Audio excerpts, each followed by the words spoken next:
उर्दू कवायद। सिफत।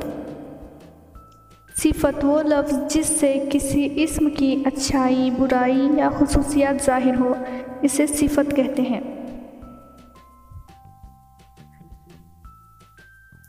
सिफत की 4 किस्में हैं: सिफत ज़ाती, सिफत निस्बती, सिफत अददी, सिफत मिक़दारी। नंबर 1, सिफत ज़ाती वो अल्फाज जिनसे किसी शख्स या चीज़ की ज़ाती खुसूसियत, हालत या कैफियत ज़ाहिर हो, इसे सिफत ज़ाती कहते हैं, जैसे कि खुशमिजाज, शरीफ वगैरह।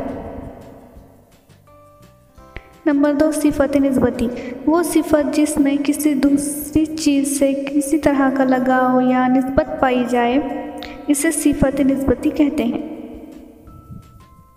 नंबर 3, सिफत अददी वो सिफत जिससे किसी इस्म की तादाद ज़ाहिर हो, इसे सिफत अददी कहते हैं, जैसे कि 2 बच्चे, कुछ लोग वगैरह।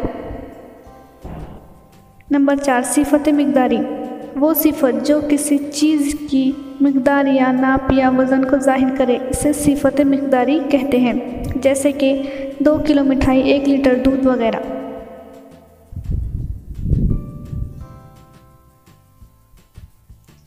Like, share, subscribe to my channel.